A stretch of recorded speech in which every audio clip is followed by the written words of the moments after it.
কিয়ামতের দৃশ্যটা কিরকম হবে এর নকশা খুব সংক্ষিপ্ত পরিসরে মাত্র 11টা আয়াতে আল্লাহ তুলে ধরেছেন। আপনি মনোযোগ দিয়ে কানগুলো খরগোশের মতো খাড়া করে যদি কথাগুলো শোনেন, আপনার মনে হবে আপনি এখানে বসে কিয়ামত চোখে লাইভ দেখতেছেন। লাইভ আল্লাহ এমন ভাবে বলেছে, সুবহানাল্লাহ পড়েন।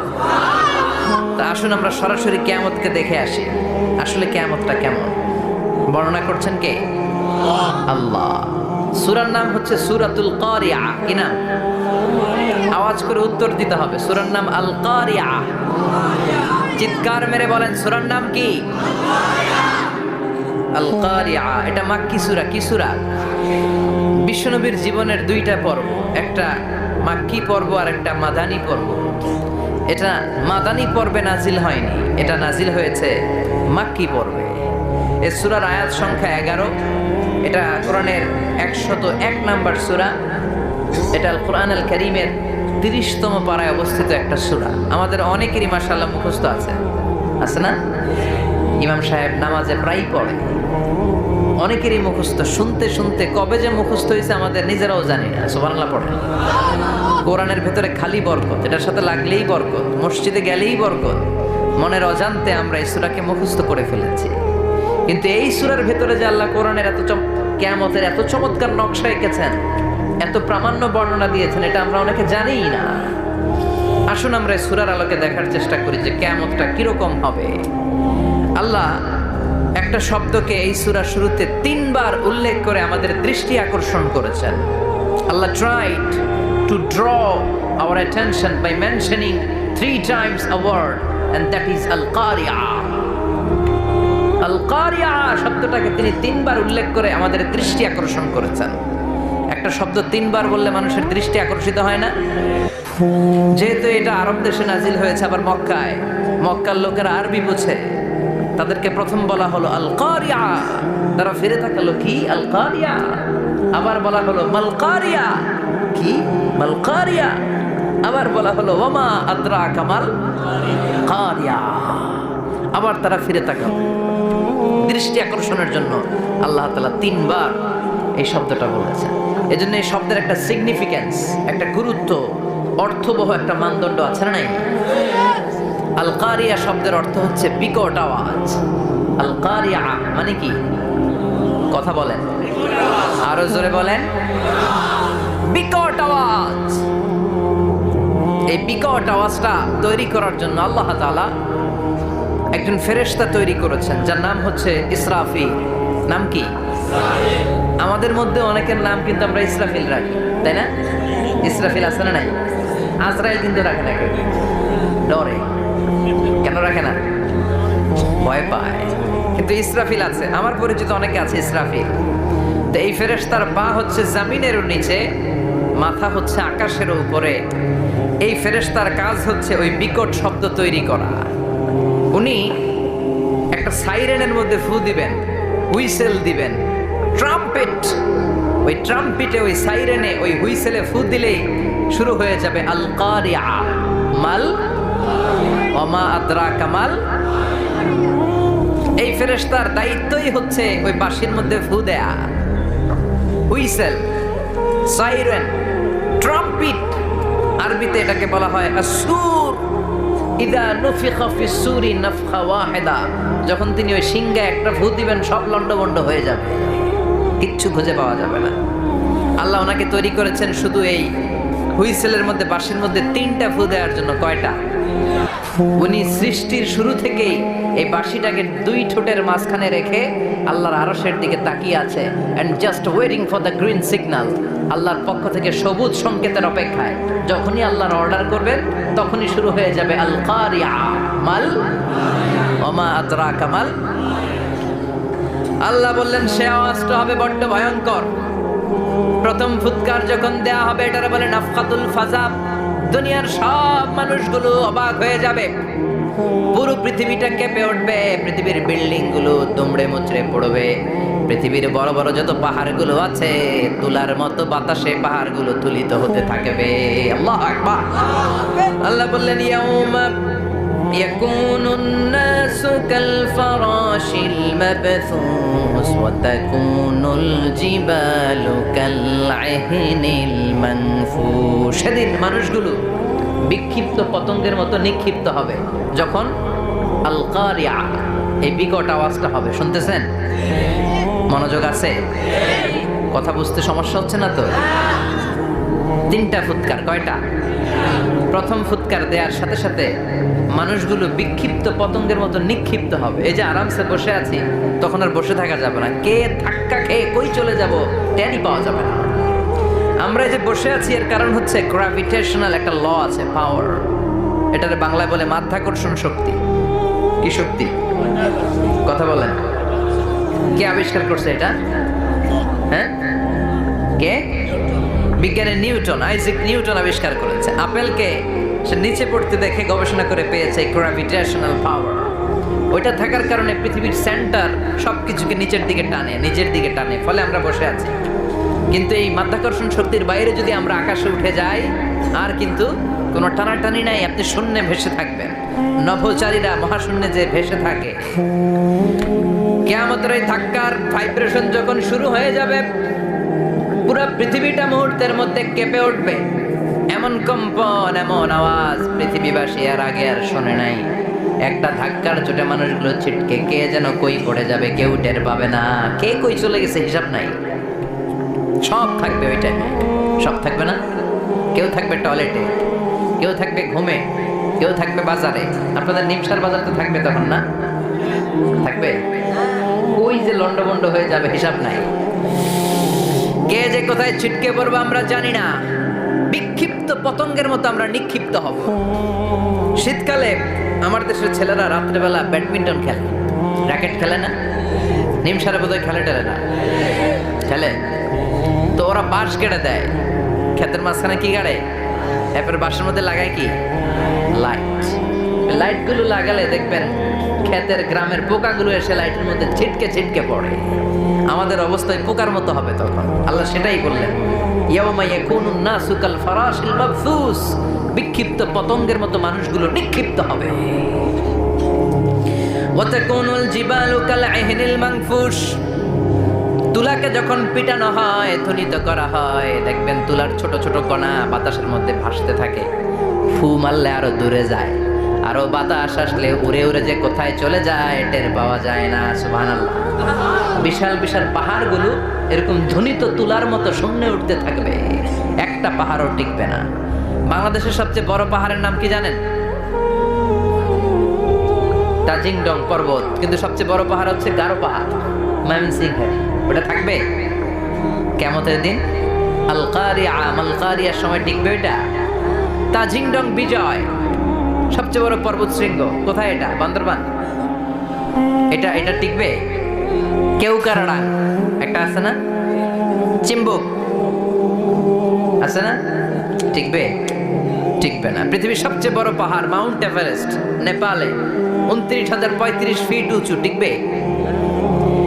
ইউরোপের সবচেয়ে বড় পাহাড় আল্পস পর্বতমালা, টিকবে না। আমেরিকার সবচেয়ে বড় পাহাড় আলাস্কা পর্বতমালা, টিকবে না।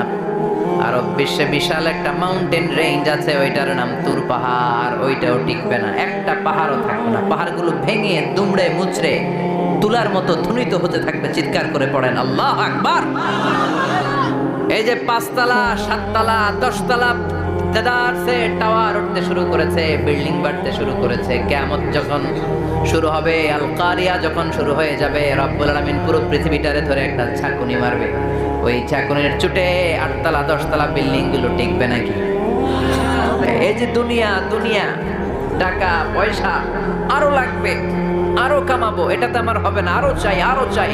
এই প্রতিযোগিতা, এই কম্পিটিশন, ওর 5 তলা আমার লাগবে 7 তলা, ওর আছে 20 লাখ আমার লাগবে 30 লাখ। প্রতিযোগিতা আছে না নাই? এগুলো আমাদেরকে পাগল বানিয়ে দিয়েছে, মহাচ্ছন্ন করে ফেলেছে।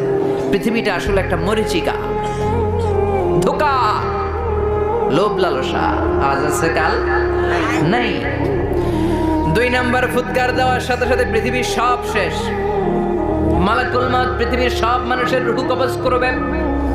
আল্লাহ বলবেন, মালাকুল মাউত আখবিরনি মাইয়াবকা, আমাকে বল আর কে আছে। মালাকুল মউত বলবে পৃথিবীর সব মানুষের রূহ কবজ করে শেষ, কেউ নাই। মানুষবিহীন পৃথিবী, মানুষের কোলাহলে পৃথিবীটা মুখরিত থাকতো এতদিন। গোটা পৃথিবীব্যাপী মানুষের কোলাহল, ওই যে সাইয়েদনা আদম থেকে শুরু হয়েছে, আর থামে নাই। মানুষ আর মানুষ, মানুষ আর মানুষ, মানুষ আর মানুষ, সব মানুষ শেষ। আল্লাহ আশরাফুল মাখলুকাত একটারেও রাখি নাই, সব শেষ। শুধু আছে জিন জাতি। আল্লাহ বলবেন যাও এবার জিন জাতি ধরো, জিনদের রূহ কবজ করো। মালাকুল মাউত কিন্তু জিনদের রূহ কবজ করে। আমা খলাকতুল জিন্না ওয়াল ইনসা ইল্লা লিয়াবুদুন। জিন জাতি আর মানব জাতি, এই দুই জাতিকে আল্লাহ তাআলা তৈরি করেছে কার ইবাদতের জন্য।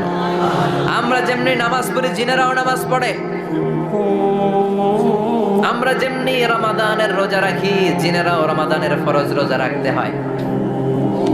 আমরা যেমনি হজ করি, জিনেরাও হজ করে। আমরা যেমনি আরাফার দিনে কাঁদতে কাঁদতে আল্লাহর কাছে দোয়া করি, আল্লাহ বাইক করে, জিনেরাও পড়ে। আমরা দেখি না, এদের দেখা যায়? দেখা যায় না। জিসমুন নারিয়ুন, আগুনের তৈরি ওদের দেহ।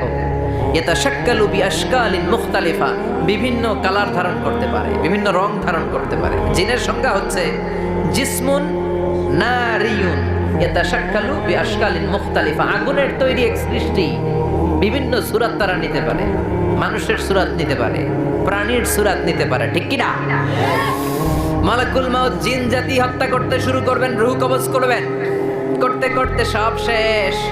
খারাপ জিনদের সর্দার হলো ইবলিস। সব জিনদেরকে মারতে যত কষ্ট দেয়া হয়েছে, সবচেয়ে বেশি কষ্ট দিয়ে ইবলিসের রূহ কবজ করে ফেলা হবে। ইবলিস আর নাই, মানুষও নাই, জিনও নাই, পশু পাখি কিচ্ছু নাই। আল্লাহ বলবেন ইয়া মালাকাল মাউত আখবিরনি মাইয়াবকা, অনেক দায়িত্ব পালন করেছিস তুই।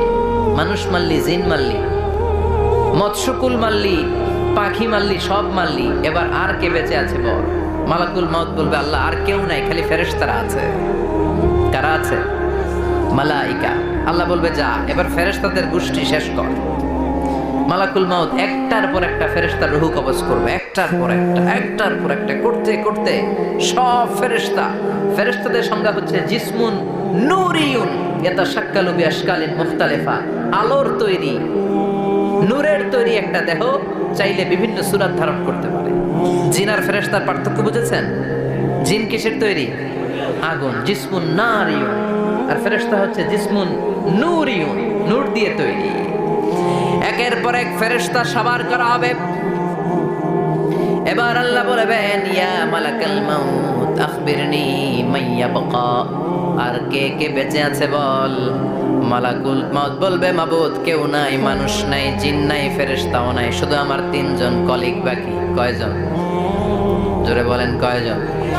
জিব্রাইল বাকি, ইসরাফিল বাকি, মিকাইল আর আমি আজরাইল। আল্লাহ বলবে মিকাইলের রূহ কবজ করে নিয়ে আয়। যে মিকাইল আমার আদেশে পৃথিবীতে বৃষ্টি ঝরাতো, আমার আদেশে ক্ষেত খামারে ফসলের ব্যবস্থা করে দিত, আমার আদেশে মানুষের রিজিকের হিসাব রাখতো, এই মিকাইলের রূহ কবজ করে নিয়ে আয়। এক নাম্বার কলিগ শেষ। কলিগ বুঝেন তো? সহকর্মী। কলিগ মানে কি? সহকর্মী। এক নাম্বার কলিগ নাই। আল্লাহ বলবে যা এবার ইসরাফিলের রূহ কবজ কর। ইসরাফিল ফেরেশতা তখনও আল্লাহর আরশের দিকে ঠোঁটের মাঝখানে বিশাল সিংহটা নিয়ে তাকিয়ে আছে। ওই মুহূর্তে মালাকুল মাউত যে সালাম দিয়ে রূহটা কবজ করে ফেলবে। ইসরাফিলও নাই, ইসরাফিলও নাই। আল্লাহ বলবে যা দুনিয়ার সব নবীদের কাছে ওহী দিয়ে, কোরআন দিয়ে, ইনজিল দিয়ে, তাওরাত দিয়ে, জাবুর দিয়ে আমি যেই ফেরেশতারে পাঠাতাম, ওই রূহুল আমিন জিব্রাইলের রূহটাও কবজ করে নিয়ে আয়। জিব্রাইলের রূহ কবজ হয়ে যাবে। এবার তিনজন কলিগই শেষ। আছে কেউ? আছে? এবার আল্লাহ বলবে ইয়া মালাকাল মাউত, হে মৃত্যুর ফেরেশতা আখবিরনি মাইয়াবকা, মহাবিশ্বে আর কে কে আছে বল। আজরাইল বলবে কেউ নাই, মানুষ নাই, জিন নাই, ফেরেশতা নাই, আমার কলিগরাও নাই, আমি বড় একা। এখন আমি একা হয়ে গেছি। আল্লাহ আছি শুধু আমি। মালাকুল মাউত তোমার হুকুমের গোলাম। আর আনতাল হাইয়ুল কাইয়ুম, তুমি শাশ্বত চিরঞ্জীব, তুমি তো মরবা না, আমি আছি। আল্লাহ ভাবছে উনিও থাকবে, উনি আর আল্লাহ থাকবে। আল্লাহ বলবে মালাকুল মাউত এবার তুই মর। এবার তুই মর, এই কথা শুনে মালাকুল মাউতের খিঁচুনি উঠে যাবে। আজীবন মারছে, আজকে মরবে। খিঁচুনি উঠে যাবে, জ্বর এসে যাবে, কাঁপুনি ছুটে যাবে, কাঁপতে থাকবে। আল্লাহ বলবেন কাঁপাকাঁপি করে লাভ নাই, মর। মালাকুল মাউত বলবে মাবুদ এইটা আবার কেমন কথা, সবাই রে আমি মারলাম, আমি মরুম কেন? আমি না মারছি, আমি না মেরেছি, আমি মরবো কেন? আল্লাহ বলবেন কথা নাই, মর। ও আল্লাহ আমি কেন মরবো? আমি না দুনিয়ার সবাই রে মারলাম। আল্লাহ বলবেন কুল্লু নাফসিন যায়িকাতুল মাউত, পৃথিবীর প্রতিটা আত্মারে মৃত্যুর স্বাদ নিতে হবে রে মালাকুল মাউত, তুইও মরবি, মর। কাঁপতে কাঁপতে আল্লাহ বলবে জান্নাত আর জাহান্নামের মাঝ বরাবর যে দাঁড়া।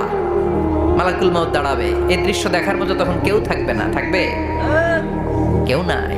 মালাকুল মাউত কাঁপতে কাঁপতে আল্লাহ বলবেন কেঁপে লাভ নাই, কেঁদে লাভ নাই, মরতে তোকে হবে। Everyone has to take the test of death, সবাইকে মৃত্যুর স্বাদ আস্বাদন করতে হবে, মর, মরে যা। মুত ইয়া মালাকাল মাউত। আল্লাহ বলবেন ও মৃত্যুর ফেরেশতা মর, মুত ইয়া মালাকাল মাউত। বলার সাথে সাথে যে ফেরেশতার হাতে আমাদের সবার রূহ চলে গিয়েছিল, ওই ফেরেশতা চিৎকার মেরে জান্নাত এবং জাহান্নামের মাঝখানে বেহুশ হয়ে পড়ে যাবে, শেষ। মালাকুল মাউতের কিচ্ছা খতম, উনিও নাই। এবার ডানে বায়ে সামনে পেছনে উপরে নিচে কেউ আছে? একজন ছাড়া, তিনি কে? আল্লাহ ইসরাফিলকে রুহু দিয়ে আবার দাঁড় করায় দিবেন, সুবহানাল্লাহ পড়ে। সবার আগে ইসরাফিলকে রুহু দিয়ে দাঁড় করিয়ে দিলে উনি ওনার ডিউটি পালনের জন্য আবার সিংহার মাঝখানে ঠোঁট লাগিয়ে তাকিয়ে থাকবে আরশের দিকে। আল্লাহ বলবে ইসরাফিল এবার 3 নাম্বার ফু দিয়া ডিউটি শেষ কর। সুবহানাল্লাহ বাড়িতে গিয়া আল্লাহ বলবেন 3 নাম্বার ফুৎকার দে। বলার সাথে সাথে ইসরাফিল সিংহাটা 2 ঠোঁটের মাঝখানে দিয়ে বিশাল আর একটা ফুৎকার দিবে। ওই ফুৎকার দেওয়ার সাথে সাথে মিনহা খলাকনাকুম ওয়া ফিহা নুঈদুকুম ওয়া মিনহা নুখরিজুকুম তারাতান উখরা। ওই ফু দেওয়ার সাথে সাথে পৃথিবীর যেখানে যত মানুষ ছিল সব উঠবে। যাদেরকে স্বাভাবিকভাবে কবর দিয়ে কবরস্থানে রাখা হয়েছিল কবর থেকে উঠবে। যারা বিমান দুর্ঘটনায় মারা গিয়েছে ওই ছাইগুলো থেকে উঠবে। যারা সাগরের মধ্যে মারা গিয়েছে সেখান থেকে উঠবে। যাদেরকে তিমি মাছ খেয়ে ফেলেছিল ওখান থেকে উঠবে। যে যেখানে ছিল ওইখান থেকে উঠবে। সুবহানাল্লাহ। লক্ষ লক্ষ মানুষ উঠে বলবে আমাদের ঘুম ভাঙাইলো কে? কি বলবে? ঘুম ভাঙাইয়া গেল রে, ঘুম ভাঙাইয়া গেল রে মরার কুকিলে।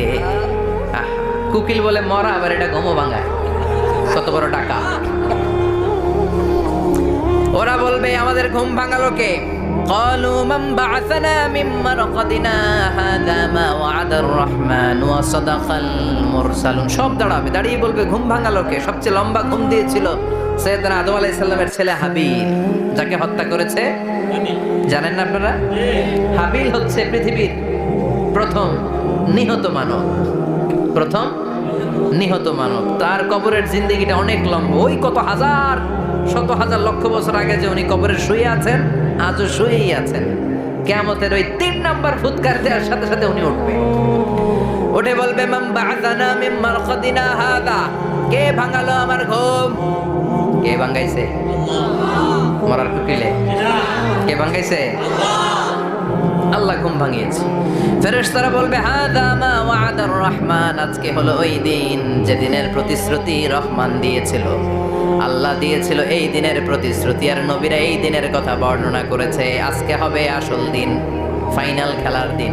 কোন খেলা? ওই দিন হবে ফাইনাল খেলা। কি খেলা? ফেরেশতারা বলবে দুনিয়ার বুকে যেই বিচারগুলো পাও নাই আজকে এই বিচারগুলো করে ছাড়বে কে? যেই ধর্ষণের বিচার বাংলার জমিনে হয় নাই, ওই ধর্ষণের বিচার ওই দিন আছে না নাই? অনেককে গুম করা হয়েছে, ক্রস ফায়ার করা হয়েছে, এগুলোর বিচার আছে না নাই? কত মানুষ নলার ভেতর থেকে, ডোবার ভেতর থেকে ফুল এরকম মোটা হয়ে গেছে, হাত 2টা বাঁধা আমি দেখলাম। হাত বাঁধা, চোখ বাঁধা, মুখ বাঁধা, দেহটা ফুলে 3 জনের সমান। কে মেরেছে কেউ জানে না। এগুলোর বিচার আছে না নাই? ওই দিনটা হলো ফাইনাল খেলার দিন। কি খেলা? The final game will be held that day, the day of resurrection, the day of Qiyamah, the day of Al-Qariya. Mal Ama adraka mal, সব দাঁড়িয়ে যাবে। বিষ্ণু বললেন হুফাতান উরাতান মাশাতান গুরলা, সবাই দাঁড়াবে। কারো গায়ে জামা নাই, কারো পায়ে জুতা নাই, কারো পেটে খানা নাই, খালি আছে মুখে চিৎকার। মুখে কি? ওই দিনটায় যে আপনি উপস্থিত হবেন, বিশ্বাস করতেছেন? একটু ফিল করেন যে আপনি, you the individual have to go that day. আপনাকে যেতে হবে ওই দিন, আমাকে যেতে হবে। আমিও থাকবো, আপনিও থাকবেন, পৃথিবীর সব মানুষগুলো থাকবো। উলঙ্গ, নাকেট, গায়ে জামা নাই, পেটে খানা নাই, তৃষ্ণার্ত, ক্লান্ত, শ্রান্ত, ঘর্মাক্ত, পেরেশান। সূর্যটা মাথার কাছে চলে আসবে সেদিন। ফিল করতেছেন তো? চিন্তা করতেছেন যে ওই দিনটার সম্মুখীন আমরা হতে যাচ্ছি। ইমানদার বলে যদি দাবি করেন, ওই দিনটার ভয় অন্তরে থাকার দরকার আছে না নাই?